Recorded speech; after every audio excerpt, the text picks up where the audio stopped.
Hi there, welcome back to another episode of Social Media Manager Confidential. If this is your first episode, a special welcome and shout out to you. Thank you so much for tuning in. And if this is not your first episode and you're coming back every single week, thank you so much for being here and letting me know what you love about the show. Every time I get an Instagram DM or a comment about the show, it just makes me so happy and my heart so full. So I really appreciate it. I am really excited to chat with Kat and Katie today. They are past mentees of mine from the most recent incubator, and we talk about where they are in their business, growing a team, systemizing, getting organized, client experience, dishing on red flag clients, firing clients, just so many good things. I really loved chatting with them, and I think you're going to really enjoy this one. So here we go.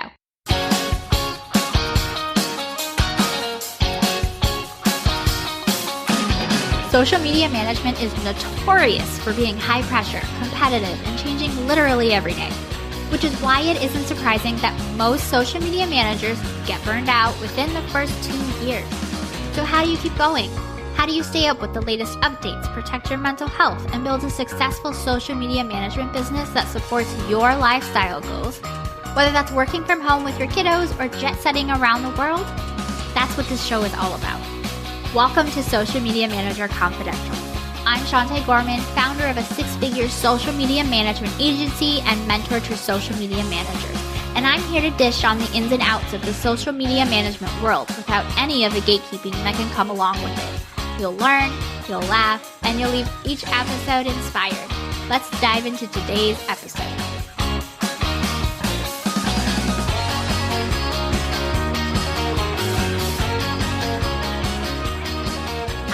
Welcome back to the podcast. Today, I am so excited to talk with Kat and Katie. They were mentees in my incubator, this most recent cohort, and they're a lot of fun. Say hi, ladies. Hello. I'm going to introduce you. So Kat, she is a social media manager and content coach for online service providers. And then we have Katie, who has a little bit longer of a bio. Katie's the founder of Katie Creative Co., a social media agency that helps lifestyle businesses grow and nurture their communities on social media. As a huge supporter of the Shop Local movement, Katie is passionate about helping local brands stand out on social media. Katie has helped dozens of brands create and implement impactful social media strategies that turn followers into customers.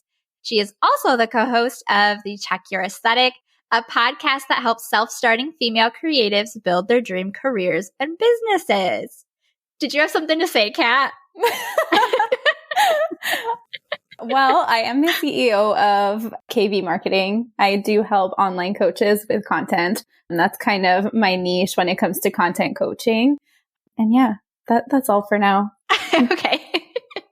For those who can't see her, she was waving her arms around a little bit as I was reading Katie. I was getting keyboard happy with my bio. I love it. And Kat and Katie are also friends off of this podcast. They've been chatting since they met in the program. So we're going to have a fun one today for sure. So Kat, if you want to get started, do you want to tell us like what your current business setup is like? Is it just you? How many clients do you have? Stuff like that.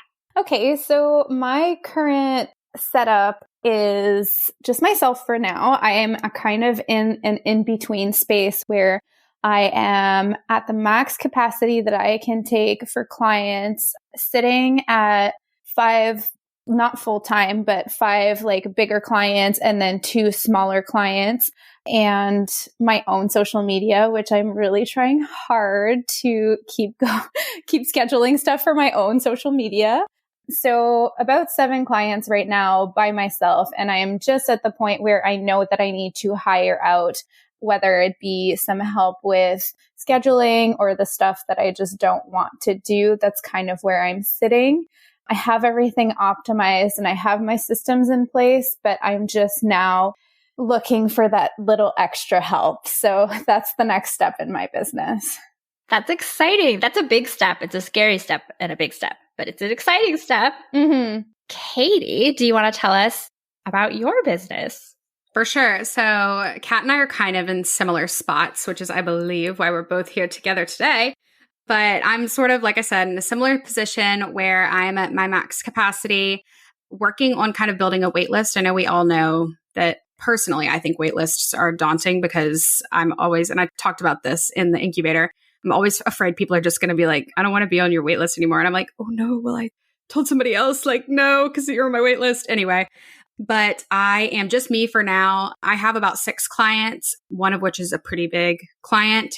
And then I have Energizer clients who kind of come and go. That's kind of my one-off service. So those kind of flow in and out and have some of those set up for the future. But when we're talking about management, I'm sitting at about 6. And I was going to say something about firing a client, which I think we'll talk about later. Yes, we will touch on that later. As we all know, sometimes you got to get rid of some. So we might have an opening soon. We'll see. But yeah, I'm kind of in a similar position where I'm looking to make sure everything's really optimized so that I'm able to grow my team and make sure that I don't burn myself out so bad that I can't keep going. So yeah. I think Kat and I are kind of at that crossroads similarly. Yeah, I think the biggest thing for me is like setting up SOPs right now is my big to-dos, is like high on my list of to-dos after all the content creation. So I'm like trying to slide it in, but knowing hiring someone will help take some of that stuff off my plate so I can actually write SOPs. So I think that starting with like scheduling content, SOP is not that complicated for that. So it's like an easy first step, I think. Yeah. I mean, you could even film like a Loom video of like, here's how I do it, and watch the video. For sure. And follow along. That one's probably the easiest. Yeah. That one's the easiest, I would say. Definitely. Kat, how did you get started in social media management? So I have a COVID baby business. I was working full time for a non-for-profit in a communications and marketing role. And a local business reached out to me after being closed for several months and said, hey, listen, we need a rebrand. We need people coming into the door. So I took this client on pro bono and started working with them. And then kind of word got out where I live that I was doing this. And it really snowballed into a whole business to the point where in November 2021, I left my full-time job. So I've now been full-time as a social media manager on my own for over a year now, almost a year and a half. And yeah, that's how we got started. Nice. I love that. How about you, Katie? So I have actually had my business under the name Katie Creative Co. before I started offering social media management services. I've always been like chronically online, just like my entire life. So I was selling like products, and what I was really obsessed with was running my own page. All the while I was in school, and my plan was to be a social media manager. I just didn't really know what that was going to look like. I thought I was going to work in-house somewhere. So I had an internship after college at an agency. And before this internship, I was pretty anti-agency. I thought it was hectic. I thought it was crazy. I'm not going to say it's not, but I didn't want to be handed clients. Like I didn't like the idea of being handed clients and not having any control over what the client was. Whereas, when you work in-house somewhere, you know who you're working for. It's going to stay the same. So I worked agency for a little bit, and I was like, okay, the actual workflow and like the busyness and the switching between clients, I actually prefer that to working on one like thing all the time. So then I was like, okay, well, what's a solution to the problem that I'm having of I don't want to be working with clients that I don't align with, but I also don't want to be working in-house. And so I was like, why don't I just try to do this myself? Why don't I just see if I can find my own clients? And so I kind of leveraged the community that I'd built through Katie Creative Co. previously and started offering social media management services. This was last May. So this was almost a year ago. And I basically just started taking on clients, and pretty soon was making more than I did at the agency. So then I quit that job and went full time with this. And ever since then, I've just been growing and, finding kind of my identity and my niche as a social media manager. So yeah, similar stories, just kind of falls into your lap sometimes. Yeah, I love it. Mine kind of did as well. So I feel like that's pretty common for this industry, at least since it's like a baby industry. It's brand new. Everybody just kind of finding their way to it. Katie, what would you say your favorite thing about being a social media management is? I love a lot of things about social media management. I think there's a recent TikTok like kind of trend thing that you see where it's like, are you the star smiley face, shopping bag marketing girl? Or are you like the pen and paper and like data marketing girl? And I'm definitely the like camera star, like shopping bag marketing girl. And what drew me to this industry is the creativity. So, I don't like doing analytics reports. I do them, but that's not really where I shine. I really, really like getting to actually create content. That's something that I don't ever want to give up, even as I like grow and add people to my team. I just think it's really, really fun. And I like getting to be creative with ideas. I like getting to edit the content. I really love editing reels. I had a YouTube channel in middle school that obviously is not made me famous yet, but the video editing love from that has kind of transferred into this. So I feel like I took a lot of my hobbies that I had when I was younger that I thought were just hobbies, because also nobody thought this could be a job when we were younger, and turned them into a job. So I think the content creation and like the creative side of things is what I really love. Yeah. I really want the username for that YouTube. I was going to say, what? No, y'all, you don't. It's traumatic. What did you post on YouTube? Oh, I was a beauty guru. Oh. I was beauty guruing so hard. I love that. It's like entering the Nick's Face Awards. Like if you were a beauty girl in middle school, like I was like going to the Walmart and being like, Mom, I need you to give me the money to make a YouTube video about these new products that I'm finding. It was something else. The Maybelline mousse. No, literally. It's exactly what it was. And like I was terrible at it too. Like horrible. I'm still not good at makeup. I don't know what I was going for. I just wanted to be an influencer. You'll have to find that, Kat, and let me know. Yeah. They'll do some digging. It's so buried deep. It was really, it's one of my favorite things to bring up. It's so funny. And like just the pipeline. Like, yeah. I mean, the pipeline makes sense. Yeah. I mean, it's very on brand. One of my other friends so basically we were YouTube friends. I didn't talk to her for years. We reconnected because I found out she also owned a marketing agency. Ah. Interesting. Yeah. So we just ended up doing the same thing. Anyway, enough talk about my stellar YouTube channel.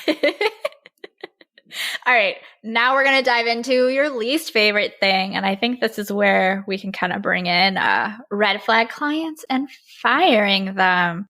Who wants to go first about that? Kat, you got it. Okay. From me, I think it's like being able to set your boundaries is kind of hard because you're available all the time, right? You're on socials, like whether you want to admit it or not, on your free time, you're probably on social media. You're probably looking at socials, but that also means that you're available to your clients more or less or so. So I think setting boundaries is a hard thing, especially when you're like starting out, and definitely not a fun thing to do, but an essential thing to do for sure. Yeah. So for me, that probably is like, you can work from anywhere, but you're also available all the time. Yeah. Yeah, I agree. And I think what's interesting about what like my journey and what I've learned is I can set a boundary pretty easily. I can send you a welcome packet. I can like make these boundaries, but upholding them and being consistent in it is what gets really hard because I am like a people pleaser. And I do want to be easy to work with. I think we all do. And you kind of have to walk the line of like, you don't want to be like a drill sergeant being like terrible to work with and like not flexible, because that's just not how this industry works. Like there's times you need to be flexible. But actually one of my close friends, my podcast co-host, talks about the rubber band analogy. She learned this in grad school about leadership, where it's like when you stretch out a rubber band, you can't like bring it back to where it was. So same thing with like clients. So let's say you like stretch out this rubber band here at the beginning and give them all this leeway with your boundaries. They're not going to snap back to where it was. So you have to like let them, slowly gain, I guess, flexibility when they quote unquote earn it, I guess, and prove that they're not going to like take advantage of you. Yeah.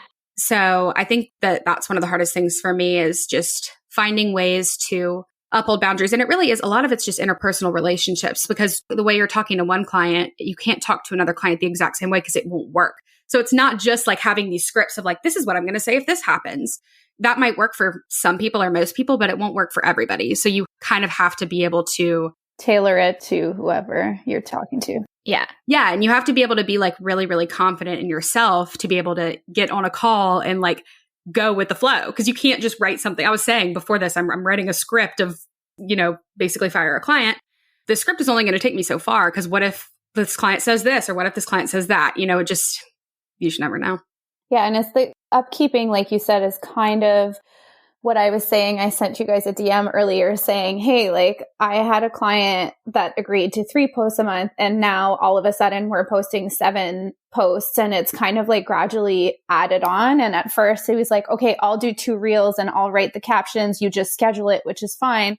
And then eventually I had to start writing the captions, or it kind of just went in, and now we're in campaign mode and we're posting 7 times a week. And I'm like, well, whoa, how did this happen? How did we get here? But now having to like wheel them back into like, okay, this is our contract. I'm okay doing this for X amount of money extra, but having to reset the boundary essentially that I have left open is not a fun conversation, but it needs to be done. Yeah. And I feel like a lot of the stuff we learned in the incubator has helped me implement more things at the beginning. And I think what I really realized, especially from, I think it was the week 4 training about client experience, was when you're setting these boundaries and you're communicating in this way that's like really professional and stuff, you're not making yourself seem scary. You're really just making yourself seem like they're paying for a more valuable service in all actuality. You know, if you are willing to do anything, drop anything for your client, they're going to think you're not valuable. They're going to think you have all the time in the world and that you don't have any other clients. So to make yourself not only seen, but to show that, you know, you are a valuable person who other paying clients are, you know, expecting work from as well, you have to set those boundaries. And it communicates that at the beginning so that then when issues come up, like we're talking about, it's easier. And also like legally you're protected and things like that from those issues rather than just having to like hope that they're not mean to you and like hope that they agree with you and hope that they like don't sue you. Like you can actually like be confident in that and use, you know, you have things to go back to and you're like, well, you knew this at the beginning. You signed something that said you knew this. Exactly. Yeah. If you didn't read it, not my problem. Yeah. You signed it. Yeah. Maybe you shouldn't have signed it. Yeah. Yes.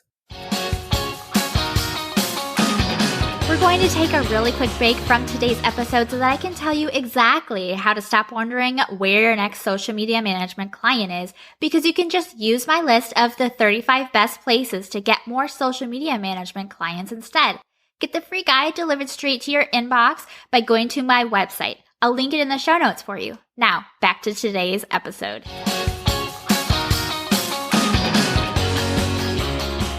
I forgot to ask you, what is your favorite thing about being a social media manager? Okay, well, I am a travel bug, so it kind of goes in with this. What I don't like is the freedom of being able to work from anywhere, the freedom of working the hours that I want, to work how much I want, how much or how little, depending on how you see it. So that's kind of like what I love the most about it. It's just the freedom to be able to do what fills up my cup when I want and when I need to. And that's important, I think, in every aspect of life. Yeah. Do you find it difficult to like, since you love doing the work so much, do you ever find it difficult to like stop working? Oh, I am a workaholic. Listen, it's a problem, but no, I'm getting better. I think that setting boundaries with your clients also means setting a boundary with yourself. So like if my office hours are like mine are 10 to 5. I have a non-negotiable in the morning, which is my workout. I always do that. That's a hard boundary with myself. And then after, I really just try and put my phone away. Sometimes I'll end up in DMs. That's just how I am, unfortunately. But at the end of the day, I just try and disconnect as much as I can. And the little mute function on Instagram now is beautiful for weekends because I actually don't look at notifications on my clients' accounts. I just don't. Yeah. Yeah. I love it too. It's a godsend. Turn it on every weekend. We need more. We need more like Instagram features that are made for social media managers. Like sometimes I'm like, this app is designed for like everybody to be running their own account. Yes. Which is just not the reality. No.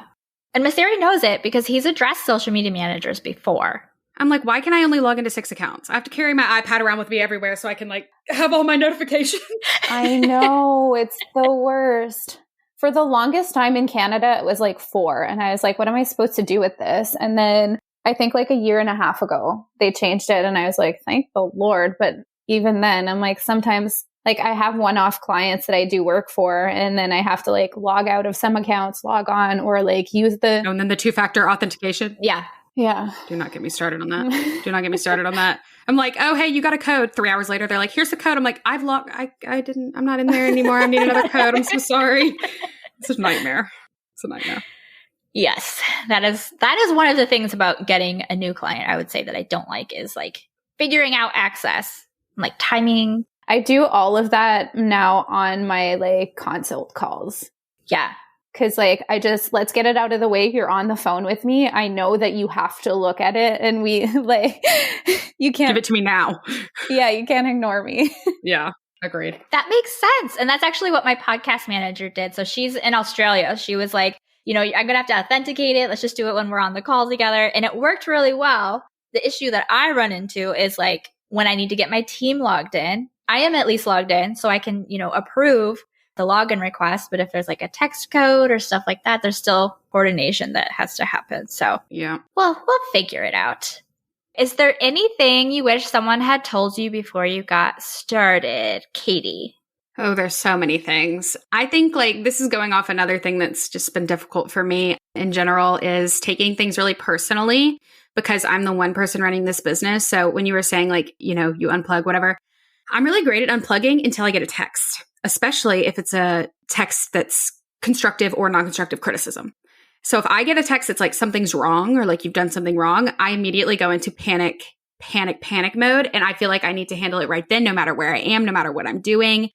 And part of that's a people pleaser in me. But I feel like I've struggled with that with, losing clients. Like sometimes clients come and go for various reasons, that kind of thing. Or even just somebody doesn't like a piece of content that I thought was really good, Yeah.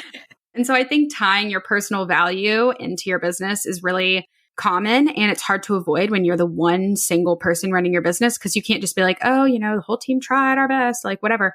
It's just you. And so I guess what I wish somebody had told me was that, these things happening, this happens to everybody. This has nothing to do with the quality of work you're doing. Just because one client tells you one thing doesn't mean the other client's going to think that same thing. And, just that it's not a personal reflection on your work. And also another thing, clients will come and go. They're just going to come and go. And so you don't have to panic every single time one comes or goes. Yeah. Separating your ego from your business is so important and it takes a long time. But I think it's like such an important part of growing within your business is separating who you are. Like getting a no when you're doing sales doesn't mean that they don't like you or that you're a bad person. It just means that you're not right for them, which is fine because it leaves way for a more aligned client to find you anyways. So just my 2 cents on that. Yeah. There's a lot of personal growth that comes in with being an entrepreneur. So much. Yeah. And you don't even think about it. Like you learn what like your strengths are, and then you also learn your weaknesses and like your triggers, and you have to work through those. There's no hiding from them because like your business will fail if you don't get it sorted out. And I feel like you never see, like I've never in my life experienced something where I've seen so much growth in myself. Like just watching the way I react to losing a client now versus the first client I lost. The first client I lost, I was like, I have to shut this thing down. This is not for me. Like I can't do this anymore. And then now I'm like, okay, like somebody else is like in the inbox anyway, or like, I'm sure somebody will schedule a call next week or something.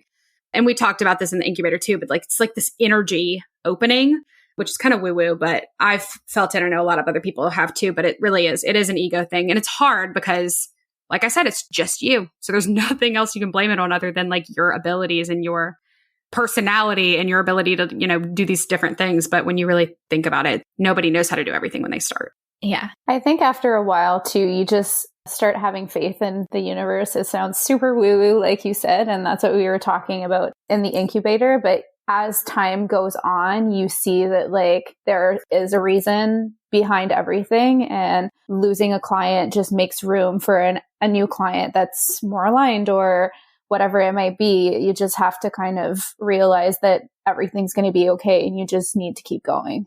And it's tough when you're in that moment of like, there's nothing there. I've lost the clients. What am I going to do?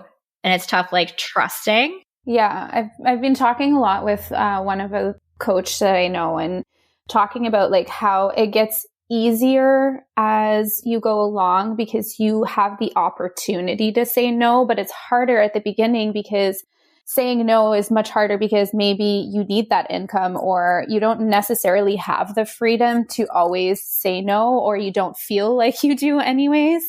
But yeah, as you grow and as you start making more income, then you have more power to say no to who you think is right or who you think is wrong or who's a red flag client, even though you might not always do it, but you at least get more freedom to do so.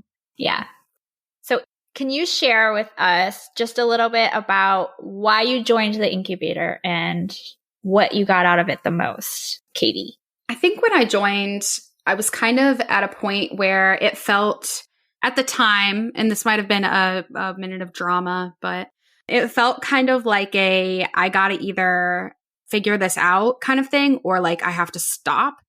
Not necessarily quit, but like I was at a point where if I didn't change certain things or like move forward in certain ways, that it was the opportunities were just going to kind of stop. So I was kind of getting these opportunities that I wasn't prepared to take. And I was starting to like see that all of the work that I'd done kind of come to fruition. But it kind of felt like I was like, okay, my client experience is kind of off. I don't even know where I would begin to grow a team. I don't know, like, am I doing this and that and whatever, correctly? And so I decided that investing in a program that would help kind of guide me through, not only to be able to see kind of like, okay, up to now, like, what are the things that maybe I should have done differently? And then at the point that I was at, learning how to move forward. And I think it was really kind of when we started talking about client experience was where I was really like, okay, this is stuff that like I am not doing like at all. And really like things that, protections I wasn't making, boundaries I wasn't setting, programs I wasn't using, things like that. And just learning in that way. And I found like, obviously, Shantae, we all learned from you, but we also all learned from each other, which was really beneficial. And just kind of being able to see like, okay, everybody else is doing this too. And everybody else feels the same way. Like I'm not alone. There's so many, this is just one cohort of people, but there's so many people, all of the like alumni of the incubator, as well as just kind of feeling like you're not alone in that was really helpful. And really just kind of being pointed in the direction of like, I think as a business owner, oftentimes it can feel like, okay, what should I do next? Like sometimes you're like, I have all of these options in front of me of the way I could do this. And it's nice to just have somebody say, okay, do this. And then then you do this and then you do this. And that really helped me. Analysis paralysis, if not. Yeah. Yes. How about you, Kat? I think mine is a little different. So when me and you first started talking was back in November, and I signed up for the cohort in November, which didn't end up happening, but I got on to this one, and you were nice enough to send all of the materials to me from the last cohort. And being the overachiever that I am, I started working on my systems, which was the biggest thing I think I needed help at that point. So by the time that this incubator rolled around, I had all my systems in place, and I was really like, I was ready. I was like, okay, now is the time that I need to hire. So the last lesson for me was super helpful. Obviously, I had listened to all of the lessons before and bought all of the things, like all of the templates. They're so useful, buy them. But it really helped like set up my whole systems. And yeah, by the time that we got to the incubator, for me, the biggest takeaway was like delegating the SOPs. Like I hadn't even thought that I needed to do SOPs, but realistically, it just makes sense to have your processes written out for ease of giving it to someone else and saying, okay, here's the A to Z. You can't mess it up. You have the instructions. And like Katie said, like the community was also a really big part of what I appreciated, because I don't know any social media managers around in my life. I don't have any anyways. And now I do. And it's great to just have people that you can like relate to and not have like a sense of competition. It's not like that. It's really a supporting community, which is great because yeah, you can talk about like the struggles that you're going through and how you're dealing with stuff and kind of have a soundboard of like people, like a little army that you can roll things by, which is amazing because it makes the journey a lot less lonely. Yes, absolutely. Yeah. And like even like the issues we were talking about earlier, like I feel like now I have people, if my clients are acting up, I can have people who I can be like, okay, does this sound like crazy for me to say? Or like, should I say it? And it's just sometimes it's the lack of coworkers.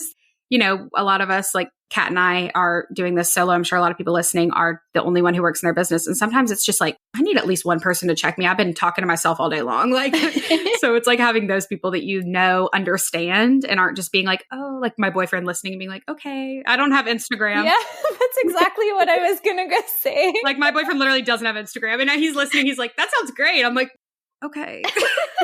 Mine doesn't have Instagram either.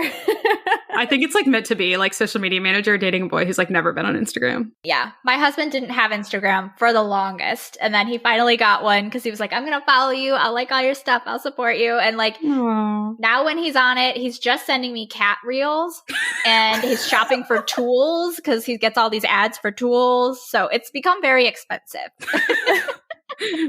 He's the proof that it works. He's the proof that like social media is like you need to invest in your social media. Yeah. The algorithm figured him out real quick. Tools and cats. Yeah. Tools and cats. That's him. That's hilarious. Well, this was amazing. I have loved chatting with you too. I miss our calls already. And I know you guys have a coffee chat after this, which is so cute. Kat, do you want to let people know where they can find you? Yes, you can find me on Instagram at kv.mktg, like George. I'm French, so I always mix up the G's and the J's. And yeah, that's where you can find me. That's where I'm most active. I also am on Facebook, but that gets, unfortunately, a lot less attention. I'm trying to focus on Facebook Reels because I know they're doing really well right now. But yeah, that's where you can find me. Okay. How about you, Katie? You can find me on Instagram at Katie Creative Co. Same. I spend most of my time on Instagram. If you want to see the occasional trending TikTok that I have time to catch on to, my username on TikTok is the same, Katie Creative Co.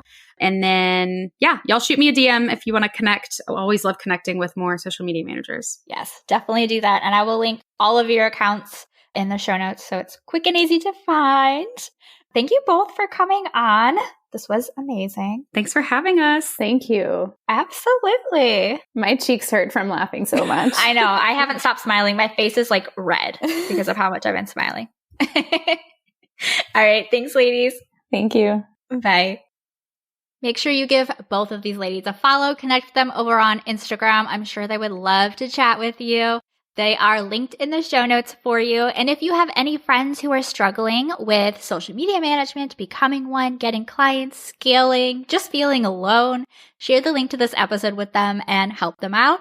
You're helping a friend. I get to help people. So it's a win-win. And if you're not already following the podcast, make sure you hit the follow button or the plus button in Apple Podcasts so you can get brand new episodes delivered straight to your podcast app every Friday. Thank you so much for listening. I'll catch you next time. Thanks for tuning in to today's episode. Learn more about my digital template shop, online courses, and mentorship program by going to my website at sugarpunchmarketing.com. And while you're there, make sure you join my safe, supportive community created exclusively for social media managers. It's 100% free to join and packed with really amazing resources, trainings, and people. See you next time.